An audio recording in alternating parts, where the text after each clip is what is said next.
पता है मोनू मानेसर जो है वो यादव समाज से आता है, तो मैं कह रहा हूं कि मोनू मानेसर जैसे लोग जो हिंदू धर्म के या हिंदू संगठनों के हाथ की कठपुतली बने हुए, वो ओबीसी का आदमी है। पूर्वांचल में जाकर के देखो, बेचारे 20 साल पहले यादव समाज के लोग जाति छुपा करके नौकरी करते थे। ये दलित, बहुजन, SC ST OBC मुसलमान पिटरे से कैसे बच सकता है? और सारे मिलकर के उस लाठी को तोड़ दो जो तुम्हारी कमर पर बारी बारी पड़ रही है। अपने आप को गर्व से कहो, क्या नाम है, हम हिंदू धर्म हिंदू हैं, गर्व से कहो हम हिंदू हैं, गर्व से कहो हिंदू। अरे तू 4 बार कह ले, गर्व से कह ले, छत पे चढ़ के कह ले, पड़ोसी की छत पे चढ़ के कह ले, क्या नाम है, तू पार्लियामेंट में चढ़ करके बोल दे गर्व से कहो हम हिंदू हैं। तेरे हिंदू बोलने से ना तो तू इंजीनियर बनना, ना तू डॉक्टर बनना, ना तू प्रोफेसर बनना, ना तुझे नौकरी मिल रही, तुझे कुछ मिल ही नहीं रहा। और सरकार चाहती है, जो 15% लोग हैं सवर्ण समाज के, वो चाहते हैं तू ये बोलता रहे गर्व से कहो हिंदू। कभी ब्राह्मण कहता मैं गर्व से कहूँ हिंदू, वो कहता गर्व से कहूँ ब्राह्मण है, वो कहता गर्व से कहूँ ठाकुर है, वो कहता गर्व से कहूँ अग्रवाल बनिए जी है, तुमसे कहता तुम हिंदू हो। वो हिंदू नाम की टोपी पहना करके इनको झांसे में और डंडा इनके हाथ में देकर के निकाल देता, जाओ हिंदू धर्म की रक्षा करोगा तुम, क्या मैं मंदिर संभालूंगा, क्या तुम, क्या मैं अपना शोरूम संभालूंगा। दे चिड़ियाघर बना हो, जिसके घर में हिंदुओं का मंदिर हो, और वो कहता हूं मैं अम्बेडकर वादी हूं, मुझे मंच पे बुलाओ, जूता निकाल लो हाथ में,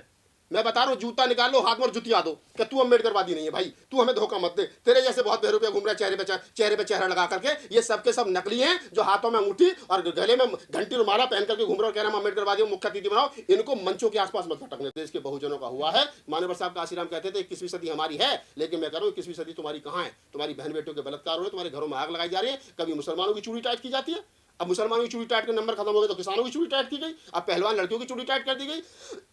तो बारी बारी से चूड़ी सबकी टाइट होनी है। SC ST OBC माइनॉरिटी सब पिटोगे, यही Subscribe now and press the bell icon. Never miss an update.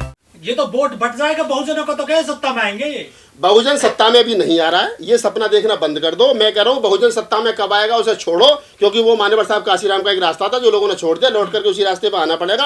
अब ये देख लो कि जो आने वाली सरकार है उसमें तुम्हारी भागीदारी कैसे होगी। ये दलित, बहुजन, SC ST OBC मुसलमान पिटरे से कैसे बच सकता है? और सारे मिलकर के उस लाठी को तोड़ दो जो तुम्हारी कमर पर बारी बारी पड़ रही है। आपने कहा चूड़ी टाइट करने की बात, अभी हाल ही में हरियाणा के अलग अलग जगहों पर हिंसा हुई है, और जिसमें आप बाखूबी जानते हैं कि नाम बदले हुए भले, लेकिन यादव समाज के लोग भी हैं और समाज के लोग भी हैं, तो वो कैसे सही रास्ते पर आएंगे? ये कहो कि उस हिंसा से दूर रहेंगे। देखिए, इस देश में हिंदू धर्म को बचाने का ठेका सिर्फ OBC ने ले रखा है। वो चाहे गुजर है, चाहे जाट है, चाहे यादव है, चाहे धना है, चाहे कोई भी है, सैनी है, चाहे माली है, चाहे कोहली, कोई भी है। जो OBC समाज इस देश का 52% हिस्सा है, जो अपने आप को गर्व से कहो, क्या नाम है, हम हिंदू धर्म हिंदू हैं, गर्व से कहो हम हिंदू हैं, गर्व से कहो हिंदू। अरे तू 4 बार कह ले, गर्व से कह ले, छत पे चढ़ के कह ले, पड़ोसी की छत पे चढ़ के कह ले, क्या नाम है, तू पार्लियामेंट में चढ़ करके बोल दे गर्व से कहो हम हिंदू हैं। तेरे हिंदू बोलने से ना तो तू इंजीनियर बनना, ना तू डॉक्टर बनना, ना तू प्रोफेसर बनना, ना तुझे नौकरी मिल रही, तुझे कुछ मिल ही नहीं रहा।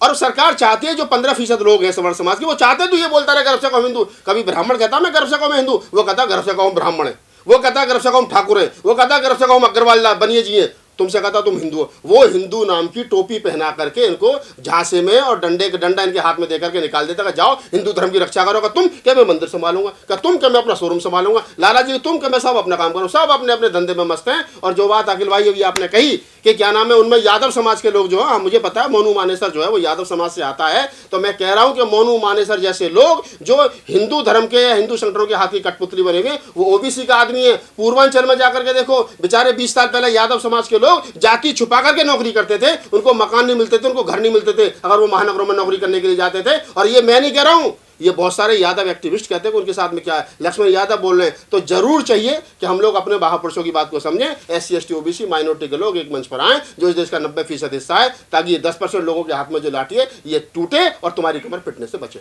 बाबा साहब डॉक्टर अम्बेडकर की इस बात को जिसने अपनाया, वो सत्ता में है, वो व्यवस्था में है, वो सिस्टम में है, और वो उसका सारी चीज़ों पे कब्जा है। अब बाबा साहब डॉक्टर अम्बेडकर की बात ब्राह्मण ने मान ली तो वो कामयाब हो गया, लाला जी ने मान ली वो कामयाब हो गया। सही दवाई को जो खाएगा उसका रोग दूर हो जाएगा।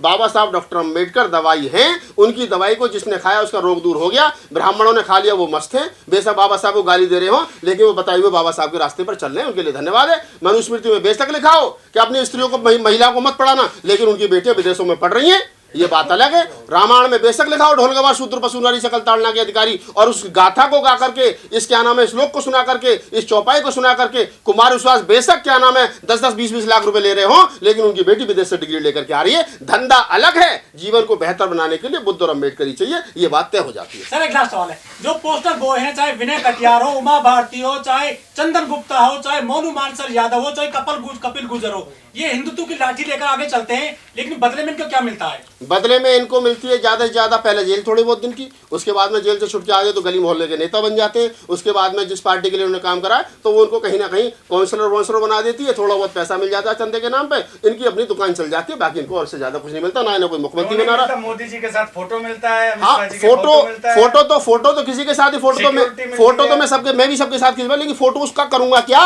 उससे ना मुझे रोटी मिल रही, ना बोटी मिल रही, ना लंगोटी मिल रही। क्या नौकरी में होते हैं तब क्यों आदमी करते हैं समाज? ये जितने लोग घूम रहे, मैं एक लाइन में बता रहा हूँ, ये जितने लोग कह रहे हैं कि मैं अध्यक्ष हूँ, मुझे मुख्य अतिथि बनाओ, मेरी फोटो बड़ी लगाओ, मेरी कुर्सी बीच में गिरो, मेरा ये करो, मुझे जय भीम करो, मेरे गले में माला गिरो, पहले इनके घर का एड्रेस लो, इनके घर जाओ और इनका घर चेक करो कि इनके घर में मंदिर कितना बड़ा है, कितने देवी देवता बैठे हैं, कितने चिड़ियाघर जो इन्होंने बना रखा है, ये वाला और वो वाला, ये कितने बड़े हैं। जिसके घर में चिड़ियाघर बना हो, जिसके घर में हिंदुओं का मंदिर हो, और वो कहता हूं मैं अम्बेडकरवादी हूं, मुझे मंच में बुलाओ, जूता निकाल लो हाथ में, मैं बता रहा हूं, जूता निकाल लो हाथ में और जुतिया दो कि तू अम्बेडकरवादी नहीं है भाई, तू हमें धोखा मत दे। तेरे जैसे बहुत बेरुपये घूम रहे हैं चेहरे पे चेहरा लगा करके, ये सबके सब नकली हैं, जो हाथों में अंगूठी और गले में घंटी और माला पहन करके घूम रहे और कह रहे हैं अम्बेडकरवादी हूं, मुख्य अतिथि बनाओ। इनको मंचों के आसपास मत भटकने तो, मेरी गारंटी है। इनको पहले रोको। ये जो दूध में नींबू का काम कर रहे हैं, फाड़ने का काम कर रहे हैं, ये बेड़ा गर्क कर रहे हैं, इन्हें रोको पहले। उस पर लिखा होता है राहुल नागपाल, गली नंबर 5, राष्ट्रीय अध्यक्ष, और उसको गली नंबर 5 में 5 आदमी जानते नहीं है। तो ऐसे जो संगठन है कि जिनको नाम राष्ट्रीय अध्यक्ष राहुल नागपाल, राष्ट्रीय अध्यक्ष मिलंदर गौतम, राष्ट्रीय अध्यक्ष पुनीत गौतम, राष्ट्रीय अध्यक्ष ओमदेव जी, राष्ट्रीय अध्यक्ष क्या नाम है, बहुत सारे लोग, शंभू कुमार सिंह, ये जितने राष्ट्रीय अध्यक्ष घूम रहे हैं गली नंबर 5 और जानते हैं इनको 5 लोग नहीं है। इनका बेचारों का काम ऐसा ही है कि शाम तक 2000 इकट्ठे करे, 1000 की सब्जी खरीदी, 500 रुपये घर वाले को साड़ी लाने के लिए दे दिए और काम खत्म। तो इनका मिशन से कोई मतलब नहीं है, ये कमीशन ही है ईमानदारी से। और कुछ बड़े लेवल पर भी यही काम कर रहे हैं, मैं नाम नहीं लेना चाह रहा किसी का।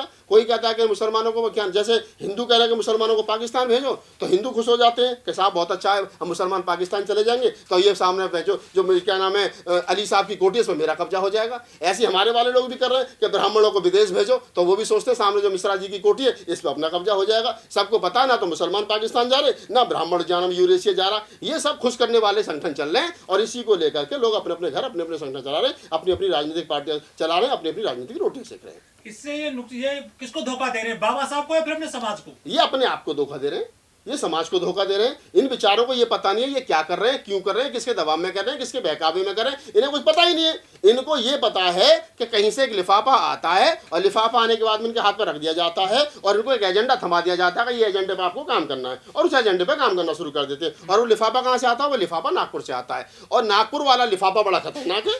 जो भगवा कलर का लिफाफा है ना वो नागपुर वाला, वो इतना खतरनाक लिफाफा है भाई साहब कि उसमें जो पर्ची होती है ना, उस पर्ची से 1 इंच उधर या 1 इंच इधर ये नहीं बोल सकते। और आरएसएस और बीजेपी क्या चाहती है? आरएसएस और बीजेपी ये चाहती है कि हमें खूब गाली दो, खूब ब्राह्मणवाद को कोसो, सब कुछ करो, हमारी बेटियों से शादी कर लो, कोई दिक्कत नहीं है, लेकिन इस देश के संसाधनों पे, इस देश के प्राकृतिक संसाधनों में, इस देश की सत्ता पे, इस देश के जुडिशरी पे हमें बने रहने दीजिए।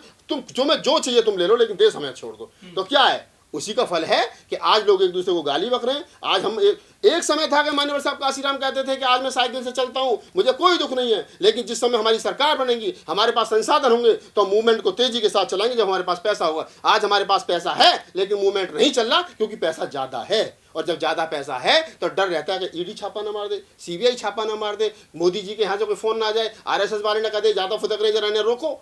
तो ये जो रोको ठोको और ये जो सारा काम चल रहा है ना, मिशन में कमीशन और सब कुछ चल रहा, खुद बच जाओ, जेल जाने से डर लग रहा है, भैया बच जाए, भैया की प्रॉपर्टी बच जाए, चाचा बच जाए, ताऊ बच जाए, फूफा बच जाए, और ये सब के चलो मेरा अगर मैं सरकार के खिलाफ बोल दूंगा तो मेरा इतना नुकसान हो जाएगा। ये सब झेल माल और ये जो झोल माल चल रहा है, यही है कि बाबा साहब डॉक्टर अम्बेडकर के सपनों का कत्ल जो है और कोई नहीं कर रहा, आरएसएस बीजेपी नहीं कर रही है, मैं कर रहा हूं। बाबा साहब डॉक्टर अम्बेडकर के सपनों का कत्ल इस देश के अंदर जो अपने आप को बहुजन समाज कह रहे हैं, जो अपने आप को आदिवासी कह रहे हैं, जो अपने आप को दलित कह रहे हैं, जो अपने आप को अम्बेडकरवादी कह रहे हैं, फूलेवादी, कबीरवादी, नानकवादी, रैदासवादी, ये जितने वादी घूम रहे हैं अपने नाम के पीछे, बौद्ध, गौतम, पिपल, निगम और फलाना दिमाग लगा करके, ये सबके सब कत्ल बाबा साहब डॉक्टर अम्बेडकर का कर रहे हैं। बाबा साहब के सपनों का कत्ल ये लोग कर रहे हैं। तो मैं कहता हूं स्पष्ट रूप से, बाबा साहब डॉक्टर अम्बेडकर के आज से 20 साल पहले आदमी 10वीं करके आता था, उसके बाद में 4-4 नौकरी होती थी। वो सोचता था रेलवे वाली ज्वाइन करूं, डीटीसी वाली ज्वाइन करूं, जल बोर्ड वाली ज्वाइन करूं। आज उसका बच्चा एमटेक बीटेक करके बेकार घूम रहा, सोच रहा है कि 10,000 की नौकरी मिल जाए। इसका सबसे बड़ा कारण यही है कि कहीं ना कहीं हम वो चीज़ नहीं रखा पाए जो बाबा साहब डॉक्टर अम्बेडकर के दे करके गए थे, जो मान्यवर साहब काशीराम दे करके गए थे, जो इस देश के बहुजन समाज के 2,500 साल के पूर्व दे करके गए थे, वो हम नहीं दे पाए। आज़ाद भारत में अगर सबसे ज़्यादा सत्यानाश किसी का हुआ है तो वो सिर्फ इस देश के बहुजनों का हुआ है। मान्यवर साहब काशीराम कहते थे 21वीं सदी हमारी है, लेकिन मैं कह रहा हूँ 21वीं सदी तुम्हारी कहाँ है? तुम्हारी बहन बेटियों के बलात्कार हो रहे, तुम्हारे घरों में आग लगाई जा रही है। कभी मुसलमानों की चूड़ी टाइट की जाती है, अब मुसलमानों की चूड़ी टाइट के नंबर खत्म हो गए तो किसानों की चूड़ी टाइट की गई, अब पहलवान लड़कियों की चूड़ी टाइट कर दी गई। तो बारी बारी से चूड़ी सबकी टाइट होनी है। SC ST OBC माइनॉरिटी सब पिट हो गए, यहीं पे। Subscribe now and press the bell icon. Never miss an update.